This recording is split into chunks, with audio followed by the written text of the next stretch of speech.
urge incontinence, you put your key in the door and then all of a sudden you're busting for a week. If you're suffering from that, is to do a heel raise. So push yourself up onto your toes. You're standing up, put the key in the door, push up onto your toes. You can hold yourself up on your toes. You can go up and down a few times, see what works better for you. And basically what happens is when you push yourself up onto your toes, it stimulates a nerve around your ankle, message feeds up and then stimulates a nerve in our pelvic floor called our pudendal nerve. And that will cause our pelvic floor to work more effectively.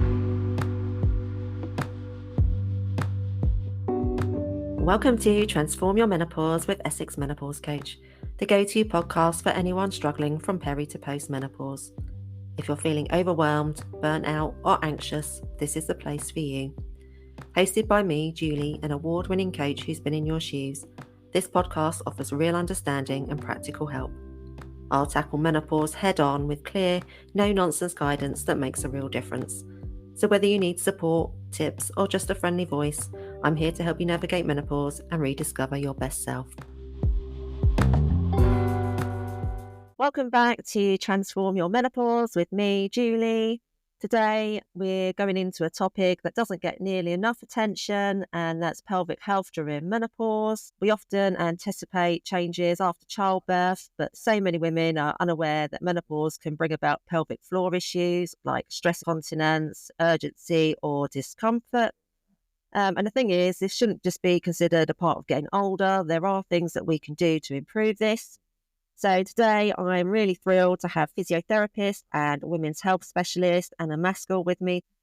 Anna is clinical director of animated physiotherapy. She's a former Team GB triathlete and swimmer and has spent over a decade helping women stay strong, active and pain-free. She's a certified mummy MOT practitioner, but also trained in menopause health. And she now offers menopause MOTs, supporting women through this stage of life with her expert advice on movement, strength, and overall well-being. Welcome to the podcast, Anna. Thank you for having me. Oh, it's lovely to have you here today. So you've obviously got a lot of skills under your belt there, just from that introduction. So you've built your career supporting women through different life stages, from postnatal to menopause. What led you to specialise in pelvic health? Yeah, so I guess it started around a combination of when I was taking my classes and then lots of my friends started having babies and realised the lack of support that was around for women postnatally. So I think that sort of led me to do my initial pelvic health training and my mummy MOT training. And then I guess from taking my Pilates classes, many of the women that were coming to our classes were kind of going through the menopause and they were starting to face these new challenges. And I thought, you know what, like I need to be able to support these women better as well. Like coming to Pilates is great, but sometimes they need that little bit more. And I wanted to feel like I had that knowledge and that education to support the women that I was seeing day to day coming through my door.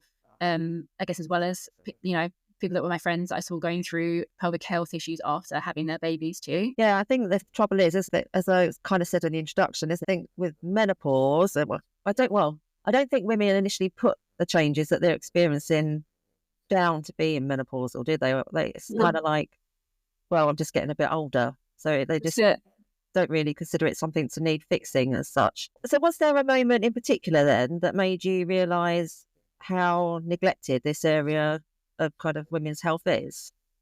I guess it wasn't one specific moment, but I think it is seeing those women come through my door like day in, day out, and the amount of women that would, you know, to pull me aside and say to me, oh, just let you know, like I'm starting to have these issues with leaking, or letting me know that they've got a prolapse and they can feel that heaviness when they're exercising. They were worried about it and whether they should actually be there and exercising, and, you know, noticing that they were getting more aches and pains, and like you say, seeing those changes and just thinking that they were something that was happening because they were getting older. And it's kind of having that holistic approach and knowledge to be able to say it's not just that, and there are things that you can do to help it. And I guess being in front of those women in my studio, at my classes, you know, I wanted to be able to give them more support than what they were currently getting, which is basically the thing. Yeah, and actually it's a really informal way, isn't it, of pointing them in the right direction of more help. For like, they're coming to you saying, oh, I've got this going on, almost just to like make sure they're doing the training that you're giving them correctly and like making it safe. Yeah. But so that's where your skills are really important. You're like bringing it to their attention actually as being an issue and as something you can do something to support and help, that you haven't really just got to accept it. And there's a lot of things like that, isn't there? I don't know if you see this much in practice, but like frozen shoulder, things like that seems to come up a lot, doesn't it, in menopause? But I don't think it's very well recognised as being part of menopause. Yeah, I think it's things like frozen shoulder. I guess it's where you realise that research is quite frustrating in that it's not focused often just on women and linked back to actually why is it happening so much more often in women of this age? We know that it's much more prevalent in women that are of menopausal age, but I think it's only recently we're going, actually, maybe it's not just a case that like these women are more likely to get it, but why are they more likely to get it? Yeah, like there's something else going on here. A lot of health research is based on men, isn't it? We're not essentially just mini men. No, exactly. And I think what's going on there. We are. I think we're gradually getting there, but I think it's frustrating, isn't it, that we're 50% of the population and we are different. Definitely. Okay, then. So when women come to you, then what are the kind of most common symptoms that are cropping up? Yeah. So if women are coming to me with symptoms, I guess the main things are they're noticing things like stress incontinence. So if they're like leaking, if they're coughing or sneezing or laughing, jumping, running, any sort of impact through their pelvic floor, if they're getting leaking from those activities. Urge incontinence is one that women complain of a lot, which I guess is that sudden urge of like you put your key in the door and you didn't think you even needed the toilet, and then all of a sudden you can't hold it any longer.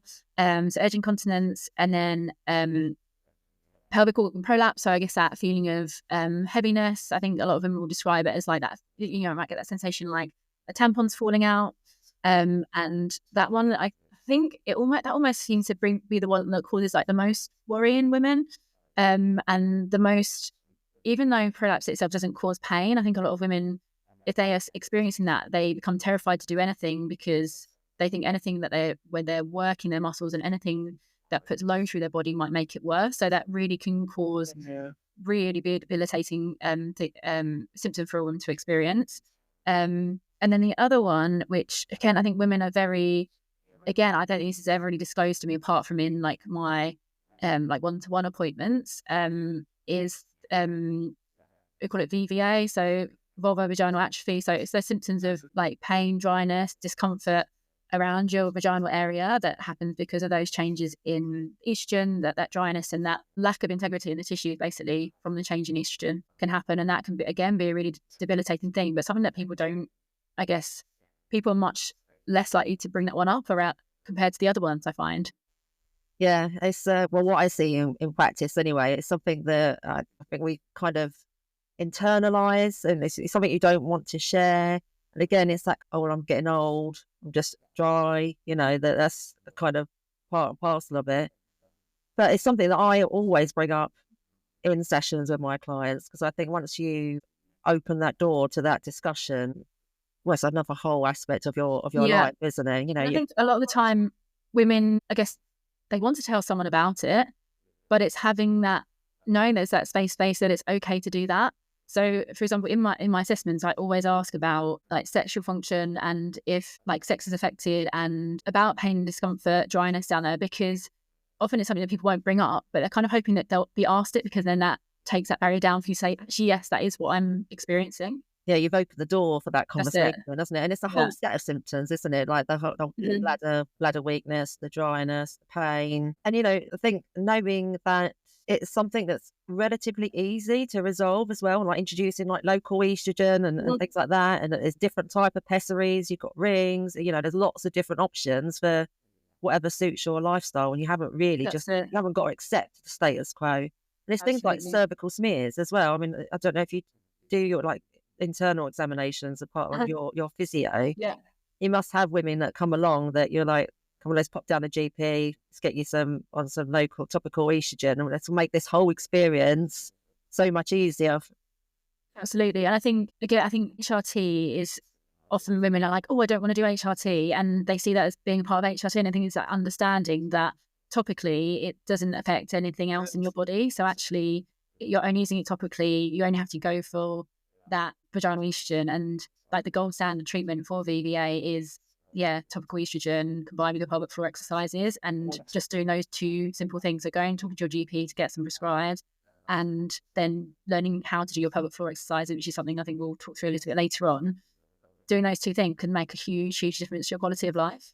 And as you quite rightly point out, I think it's never one thing in isolation, is it, that resolves a problem? It's like a 360 approach, isn't it? You need to be doing a few things to get yourself back to like... Yeah. And again, I think that's it with like menopause support. I think like, HRT is something that is in the media quite a lot now. Most women are aware that's an option they could explore. But then everyone has their own reasons for things, and you might not want to go down that route. And you think, well, I don't want HRTs. There's no point me going and talking to my GP about it, because I think that's what happens to a lot of women, is like they get offered HRT or nothing without realizing that treating and managing menopause is a holistic approach, and there's so many different things you can try. And, something's going to work more for others depending on what your individual symptoms are. Everyone's an individual, and it's working out what is right for you. Exactly. And then you've got the whole thing of people thinking that HRT will be that magic bullet, that, I'm taking HRT, that I should be totally fine now, but I've still got these symptoms. And it's like, well, no. And as you quite rightly just say, it's just a piece of the puzzle, isn't it? Yeah, that's it. Okay, so let's talk about the pelvic floor and menopause specifically then. So how does menopause affect the pelvic floor then? Yeah, so during the menopause, so the main thing that happens is that we get that decline in estrogen, and estrogen is responsible for so many things in our body. And so it plays a really key role in maintaining the strength and the elasticity of our tissues. So that includes our pelvic floor muscles and all of the muscles and all of the connective tissue in our bodies. So as those estrogen levels drop, our pelvic floor muscles can become weaker. The integrity of the tissues is less than what it was.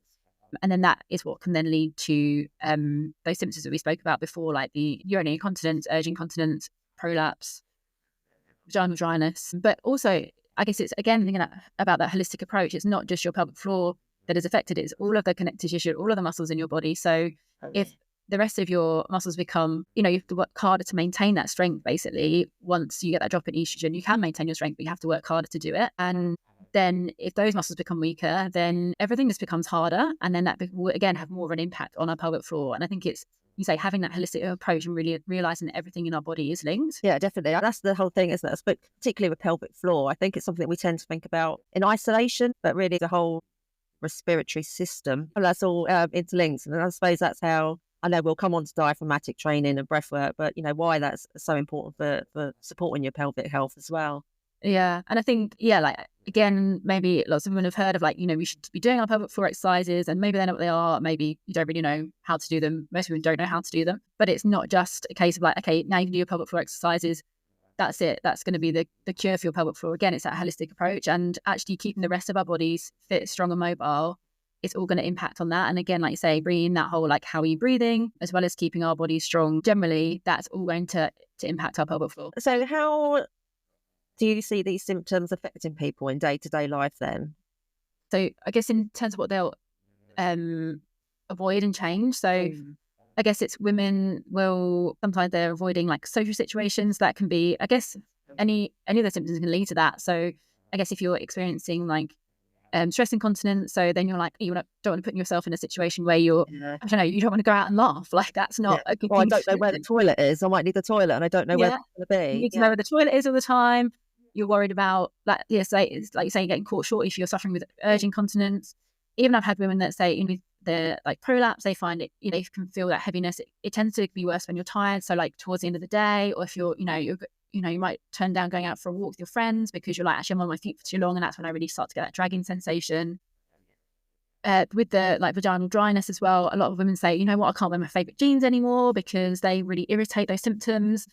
So it can really just have a huge impact on your quality of life. With them prolapse as well, I see so many women that maybe were active and were trying to do things in the gym, and then oh no, I've had these prolapse symptoms. I asked my GP about it, and they told me that I shouldn't do any lifting anymore. And I'm it's not completely true. There's ways that you can do it, and actually in the long run, if it's done in the right way, in a graded way, you should be able to build your strength back up, and you should be able to lift. And I think we know with the changes that happen to our bodies through menopause, that drop in estrogen, it affects our muscle mass and our bone density hugely. And if we're not doing resistance training, it's going to give us so many other issues.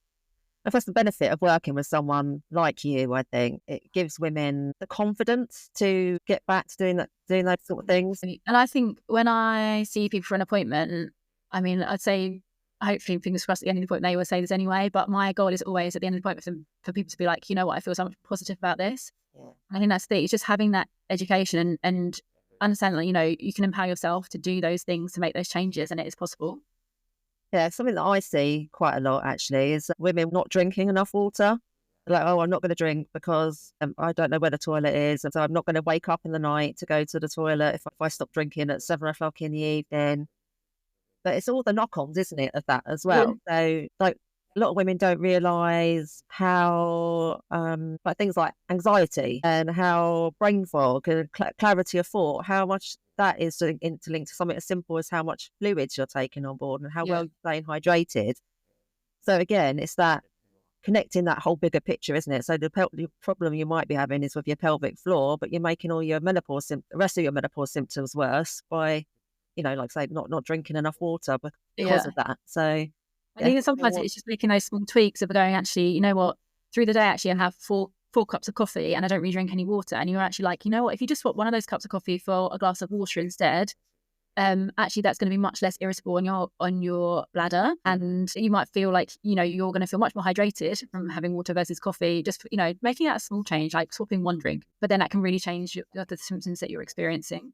yeah, and you're spot on as well. Is I find quite often it is those smaller tweaks that you can like really incorporate into your day-to-day life that layer up, don't they? So a kind of Yeah. building, like layering up, that makes a big difference for people. And I think as women, like, we're all constantly overwhelmed with having too much to do, and I think when I knew I was going to do this, I didn't want to come on here and be like, you know, you need to be doing this and you need to be doing this, because I think, you know, we've already got enough that we need to do. We've already got a massive to-do list, and we're already feeling guilty for that 100 things we should have done that we haven't. So it's kind of knowing, you know, what are those like really small things you can just incorporate into your day, make a part of your daily life that don't take you any extra time, but will actually, if you do it, make that really small change consistently, will make that big difference to you.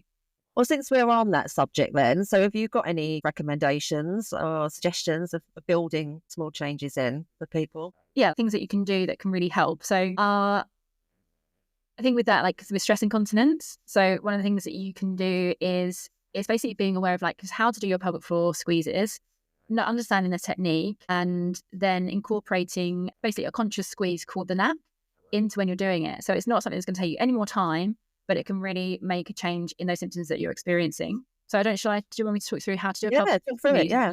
be helpful?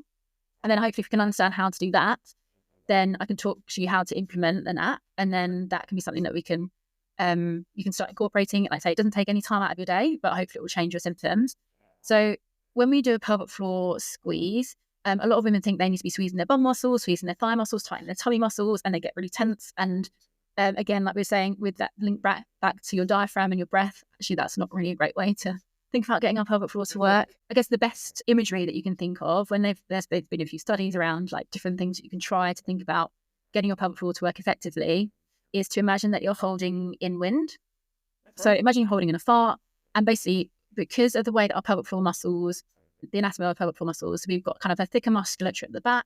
It feeds all the way forwards from our back passage past our front passage. So if you can get a good contraction posteriorly, that will cause those muscles to engage all the way around to the front and affect our pelvic floor muscles that sit around the control of our bladder too. So sitting down can be the most effective way to practice to start with, especially if sitting on a firmer surface, because you should be able to feel a lift of your sort of saddle area. But I always say to people, try and practice it in different positions. So you might be listening to this if you're out for a walk. You can do it while you're walking. You do it if you're standing, doing the washing up. You know, it's great to try and practice that squeeze and isolation in different positions.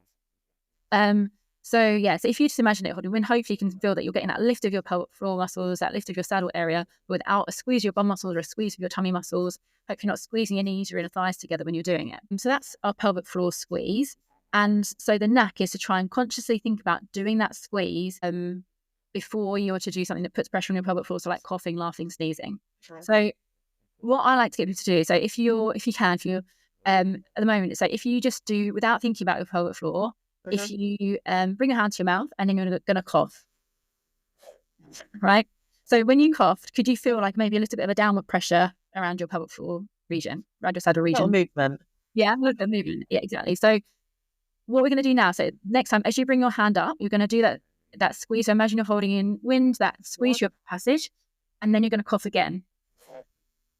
And did you feel like there was less movement that time? Yeah, a big difference. Yeah. Yeah. So just by doing that squeeze, it can make quite a big difference in that support that you're giving yourself around your pelvic floor area. And there have been studies on the neck, and this is why I think this is such a really great quick win. If you can consistently think to do that squeeze, so every time that cue is really good. Like bring your hand up to your mouth. As I bring my hand up to my mouth, I've got to think do that squeeze at the same time. If you can consistently do that for a week and you're suffering from stress incontinence, you studies have shown that we can see is like a 75% improvement in symptoms in a week of doing it. So like quick win, literally as you cough, think to do that. Brilliant. That's a great one. Love that. Yeah. That's a really good one, isn't it? It's my favourite. Yeah, like say it's stuff that you can just add in really easy, isn't it? That makes sense. My second tip, so that's my first tip, my first tip was the knack, so you can all be practicing that now. My second tip is around urgent incontinence. Like I said, that one where you put your key in the door and then all of a sudden you're busting for a week. So if you're getting that sensation, again, a really quick win, something that you can build into your day, it's not going to take any extra time, but hopefully it will help those symptoms you're getting if you're suffering from that, is to do a heel raise. So push yourself up onto your toes. You're standing up, put the key in the door, push up onto your toes. You can hold yourself up on your toes. You can go up and down a few times, see what works better for you. And basically what happens is when you push yourself up onto your toes, it stimulates a nerve around your ankle. That message feeds up and then stimulates a nerve in our pelvic floor called our pudendal nerve. And that will cause our pelvic floor to work more effectively. So just doing some heel raises as you put the key in the door, again, that can be another really quick win that you can do that can help improve your pelvic floor dysfunction symptoms. But again, doesn't take any extra time from your day, but might be something that sort of really changes what you're experiencing. Yeah, I remember when I read your notes, seeing that tip, and I was like, "That's great, that tip. I'd not heard of that. That's that's a brilliant one." And again, you think it's just such a simple thing you can build in that doesn't. Yeah, we're not saying you don't need to add this to your to-do list. Just try and remember. Again, it's almost like habit building, isn't it? Like do that when you're going to do that activity. This thing you do at the same time. Yeah, that's brilliant. Okay, and then lastly, you've got about learning to relax your pelvic floor and a bit about the diaphragm. Yeah, so I think again, when we think about having pelvic floor issues, we think that it is because our pelvic floor is weak, and so we're always thinking, oh, I should be doing things to strengthen my pelvic floor. And a lot of the time, this is the case, but it isn't always. And I think especially in, I guess, those two main stages of life that I will see women for pelvic floor issues is postnatally and through the menopause. And there are times in our lives when we may be feeling often more anxious than we normally do, and anxiety can have a big impact on tension in our bodies. So our pelvic floor muscles might not necessarily be weak, they might be tight or an overactive pelvic floor. So we call it a hypersonic pelvic floor. And I guess you could think about it like any other muscle in our body. So if you think about your bicep, you flex your bicep, you hold it there, it's really tight, your elbow's flexed, that muscle's working, and it's going to get like tight, sore, achy. But then when I actually want to move my arm, because it's already contracted, it's got nowhere to go. And I guess our pelvic floor is a bit like that. So if you are experiencing things like leaking or you've got like prolapse symptoms, that isn't necessarily because your pelvic floor is weak. It might be that it's just really tight and it's not managing to let go. But you almost want your muscles to be working like a trampoline. So they relax when you don't want them to work. And then that means they've got lots of space to be able to contract effectively and do their job really, really well when you need them to work. So that ability to relax them is really important too. And I think that's where that link comes in between our breath and our pelvic floor. So like as our diaphragm moves up and down, our pelvic floor will also move up and down. And so if we can think about linking our breathing like back to being smooth, relaxed, letting our ribcage and our diaphragm move nicely, our belly move nicely, then our pelvic floor is going to have that bit more mobility. It will learn to relax more, and then it can squeeze and work well when we want it to. And then hopefully those symptoms will start to reduce as well. So I guess, again, it's something that you could build into your day, doing some breathing exercises. The other thing that you can do alongside it is some gentle stretches too. Like if you're familiar with, a few like yoga poses, so like the pigeon stretch, so basically hip stretches, pigeon stretch, happy baby, and like an extended child's pose with your knees really wide. They're three, I guess maybe more known like yoga poses that can really help because our hip muscles feed into our pelvic floor muscles. So if we're stretching around our hips, that can help our pelvic floor muscles to be stretched and relax off. And when you hold those stretches, doing some deep breathing as you do those stretches can be really helpful too. And they're stretches when we're sitting all day as well, aren't they? That's it. Yeah. I think our hips get really tight, like especially our hip flexors, just like we do too much sitting, don't we? And again, I get like saying to do some stretches, that might be something that you have to add to your day to incorporate. But again, just holding them for 30 to 60 seconds and doing that deep breathing can make a difference, or just doing the breathing on its own. Do you want me to talk to you about doing some, like how to do a diaphragmatic breath and how I would teach that to someone? Yeah, go for it. I was going to say, actually, when you were talking about the breath and the relaxing the pelvic floor, I think that's where as well, like when you're breathing in that anxious way, so you're up here all the time, you're not getting that full breath, which is going to lead us on to what you're saying anyway. Your pelvic floor's never fully relaxing. It's not getting that opportunity because it's not that, you've got that tandem of the way they're working together. Yeah. So, but yeah, if you can learn, almost not even having to do, it's kind of going back to like changing the things you do all the time rather than having little one-off exercises. And it's the sort of thing that we'll discuss at the workshop that we're doing at your studio on the 21st of March. But little ways that you can identify what your breathing pattern is in the day so you can correct that all the time. And that's going to be really helpful for helping your pelvic floor. Having that awareness. And I think with when I initially teach a pelvic floor squeeze in an appointment as well, I generally will first of all like teach it with the breath, and most people will breathe the wrong, they try and contract in the wrong time. So really you should be thinking about the contraction of your pelvic floor on your exhale, and your inhale is when you let it relax. And everyone's like, no, because the inhale is when I squeeze and that's when I hold everything really tense. And you're like, no, because that's not, like, all you're doing is you're causing the tension because you're trying to push down for your pelvic floor. And we want to try and let it squeeze and lift up. So yeah, having that ability to let it go into that relaxed position where it's able to squeeze and lift up, that is kind of the first goal. And I think we see people kind of like breathe, do like chest breathing a lot, don't they, when they're stressed and anxious. So it's really learning how to do that. And I think as women as well, we're often encouraged, to try and, tuck in your belly in. So I think, as a standing tall is really important, but we talk about engaging through your core, but I'm not saying that I want you to be like bracing and squeezing your stomach muscles all day, every day, because again, that's going to cause that tension in our bodies and mean that we start to breathe and move in a really dysfunctional way overall. So should we try a few deep breaths, because then we're nice and calm. So what I like to do is get you to put you can do it. Let's do it this way. So we're going to take both our hands, and you put your hands just at the bottom of your rib cage, so where your ribs meet your tummy. So you can feel kind of the bottom of your ribs with maybe your thumb and your first finger, and then into your tummy with your bottom three fingers. And then just take, you can seal your mouth and just breathe in and out through your nose if you haven't got a cold at the moment, those. And so taking some deep breaths in and out, and just feel what's happening. So as we're breathing in, often, like I say, we'll find that we breathe a lot through the top of our chest and not a lot's going on further down. But we want to really feel like our rib cage is expanding like up and outwards into our hands. So it's expanding out to the side and it's lifting up. And at the same time as that's happening, we want to feel like our belly is rising as well. So I think it's really common that women will draw in through their belly when they're trying to... Yeah, you feel like you've got to push your belly out. That's what people mistake. I think when people say about belly breathing, they're using their abdominal muscles more than anything else, just trying to push out, when actually it's much more subtle than that. And that's it. So you just want to feel like you're getting that expansion of your rib cage and that gentle lift of your belly as you breathe in. And then as you're breathing out, that's when you should feel that softening of your rib cage. It should be softening down. At the same time, your belly should feel like it's softening. Okay, so you're inhaling and your rib cage is expanding up and out into your hands. You're getting that gentle rise to your belly. And then as you exhale, your rib cage is softening and your belly is softening. So then if you're thinking, as you're inhaling, your diaphragm's moving down. So then that's putting that pressure down onto your pelvic floor. And as you're exhaling, everything's lifting up. So when we were talking about that pelvic floor squeeze earlier as well, so this is, in this scenario, if you're just thinking about your breathing, I wouldn't think about contracting your pelvic floor. Don't worry about contracting your pelvic floor at all. Just think about that, trying to relax your body.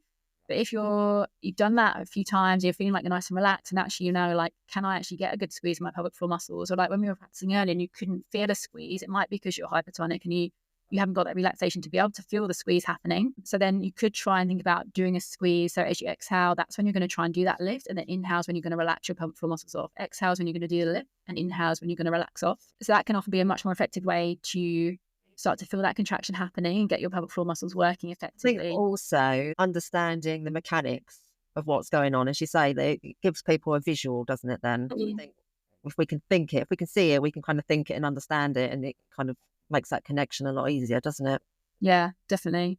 So I think that deep breathing can be really helpful. But I think you were saying about that humming can be really helpful in this way too. Yeah, so I thought we'd build on it. I knew you were going to talk about diaphragm, so I thought we'd build on that using humming. So our vocal cords are all connected to our pelvic floor. It's all part of that same system. So the muscles, the nerve, the fascia. So this technique is actually very good for weak pelvic floor and for hypertonic pelvic floor as well. It's another way, I think, of really helping you feel that engagement as well, so you can identify and activate your core. So our jaw often mirrors what's going on in our pelvic floor. So I see a lot of menopausal women carrying a lot of strain around their jaw, and around their neck, as we were saying, particularly because of the way that they're breathing and the stress that they're carrying. But if you just do a low pitched hum, so I don't know if you'll be able to hear it on the mic, but like this, like, and if you just do it, you'll feel your jaw start to relax, and that'll be mirroring that in your pelvic floor. I actually find it quite hard to feel that on the low hum. So if you try it, see if you can feel any relaxation on that exhale. So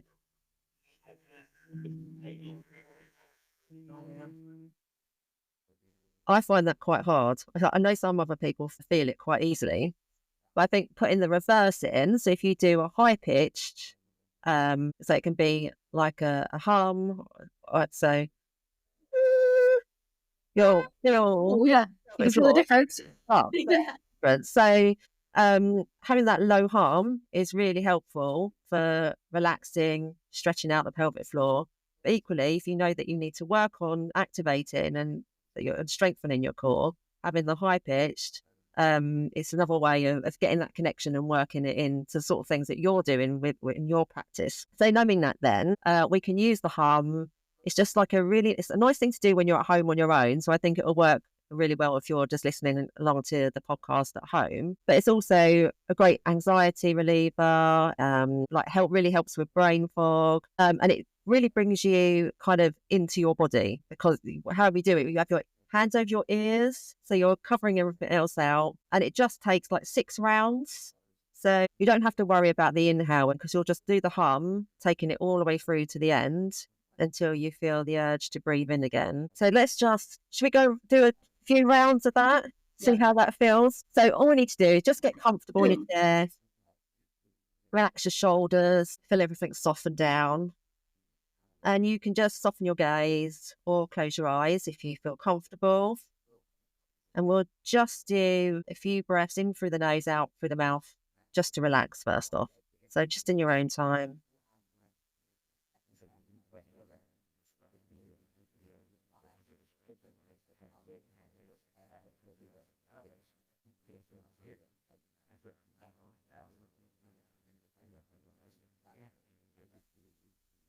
And then just stop there. Just keep your eyes soft, and just know this is like a safe exercise for everyone. It's really effective. It relaxes body and mind. The vibrations can be act like a bit of like a sound bath for your body. They're really relaxing and helpful for the relaxing that hypertonic pelvic floor. So all we'll be doing is you put your hands over your ears and just try and block out any holes. And that kind of really brings you into yourself. And then it'll look like this. So inhale through your nose. And then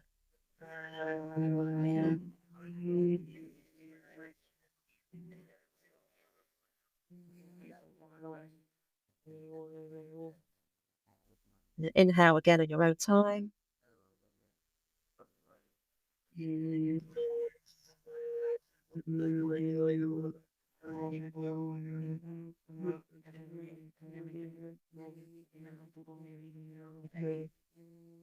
I'll do 2 more.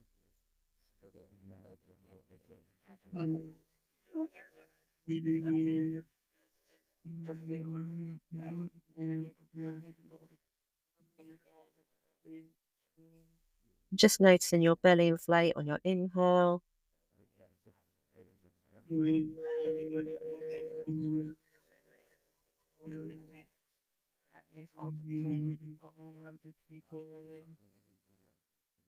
And then when you get to the end there, just take a few moments to see how that's kind of made you feel. really notice a difference in my jaw. Yeah, it's like that tension. You can do it with singing. Singing has the same effect, but my singing voice is terrible, so I'm not gonna. Mine too. I'm not gonna put that on you. Or hum instead. That's it. Sit with the humming. Yeah, it's interesting. And I also was thinking, like, oh, is it good to do like one high pitched one at the start, and then you realise that you it's almost like a self assessment. You can really feel that difference when you do the low hum, then can't you? And definitely, like, the more we did it, the more I could really feel, that change in my jaw from it. That's great. And you'll know that that's happening. You know that your pelvic floor is going to be mirroring that, and it supports that correct movement that we were talking about back earlier on in the session. Okay, so I think that's everything. Was there anything else you wanted to add in there, or anything that we've missed? I guess the only other thing is that we've gone through like a few things that are more thinking about our pelvic floor in isolation, and it's knowing that I know we were saying earlier on about how all of our body's linked, and that it's not, once we get our pelvic floor, I think once you've mastered that technique and you're getting confident with those squeezes, it's thinking about how can we incorporate this into day-to-day life. We don't just want our pelvic floor to work when we are thinking about it working. We want it to function well when we're coughing, sneezing, running, jumping, lifting up something heavy. So it's thinking about that, like, again, like holistic approach with things, and that it's not just about doing those pelvic floor squeezes, but thinking about that holistic whole body exercise. I think that is where I guess, like, I found the Pilates to be so helpful for women as well, because it does bring in that it is it's whole body exercise. You're using body weight to do it. It works on our body, but you do have that bit more focus on your pelvic floor at the same time. So that is, I guess, where I found that that's been so helpful for women as well. And I know, thinking about going to a Pilates class and finding a time to do some exercise in isolation where we're working all of our body, but maybe just having that little bit of conscious thought about our pelvic floor at the same time, that maybe that is an extra thing for you to do, but it's looking at how you can maybe incorporate something like that into your week, a couple of times a week. Pilates, very good. I know when I was coming back from injury, I was doing a bit of reformer Pilates, and it was like the game changer for me. And actually, it was at that point, I think, that I realised I'd never really been engaging my core correctly. So there's a lot of benefits, I think, with Pilates, like you say. Yeah. Okay then, Anna, this has been incredibly valuable. Thanks for coming on and sharing your expertise this morning. Thank you for having me. So where can people find you then? Okay, so physically we're based in a studio in Billericay in Essex. So I hold my one-to-one appointments and our in-person Pilates classes from there. Our website is animatedphysio.co.uk.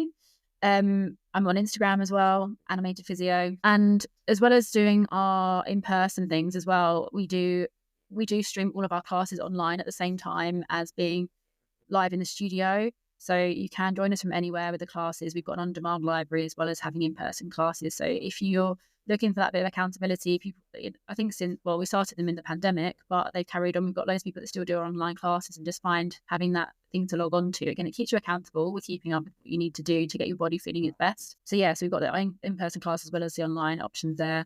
And people can have that first free session.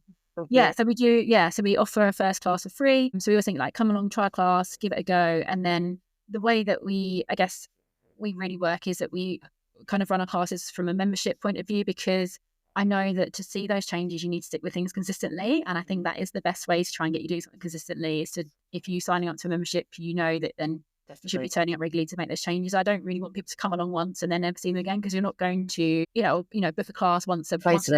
You're not going to get those changes that you're after. And it is all about making those consistent changes over time, isn't it? Yeah, 100%. It's like people would do come to one breathwork session and think like, that's good. It didn't work. Yeah. Well, no, you have to do it consistently. Right? It don't need to necessarily take hours and hours, does it, to do anything? But you do need to have a consistent approach to anything, I think. Absolutely. And I think from from the physio point of view, you can come and you can gain so much from a one-off appointment. I say, I do general musculoskeletal physio assessments, but also like the menopause MOT and mummy MOT with specific things, but also as part of a physio assessment, that can be a pelvic floor assessment as well. So I do the internal assessments and I can feel the function, strength, endurance of your pelvic floor and give you that personalized program and give you something you're working on to work on consistently without you having to come and see me all the time as well. You don't have to come and see me loads of times if it is like that one-off help that you want. And it's that time, isn't it? Taking that time, care and attention that maybe you don't get elsewhere. And That's it. Yeah. nice, brilliant. Okay, so if people are listening along and they're interested in learning a little bit more about how breathwork can support their pelvic floor or their other menopause symptoms, then we've got the introduction to breathwork for menopause workshop at your studio. I want to say March 21st. Yeah, Friday the 21st. It'll be a great Friday night out for everyone. 7:30 at our studio, and that is on. I put on the homepage of my website now as well. So if you go to animatedphysio.co.uk, it should be up on the homepage. You can click through, read a bit more about it if we haven't told you enough about it today. Yeah, put it on my events page as well, and I'll put all the links, everything that we've discussed today, the links to your website, the bookings, and your Pilates mat as well that you've got. I'll put all of that into the notes so people can find that. Again, thanks for joining me, Anna. I really enjoyed that. I hope it was all right for you as well. Okay. Yeah, and thanks for listening if you've been listening along, and we'll see you again soon. Great. Thanks a lot. Bye.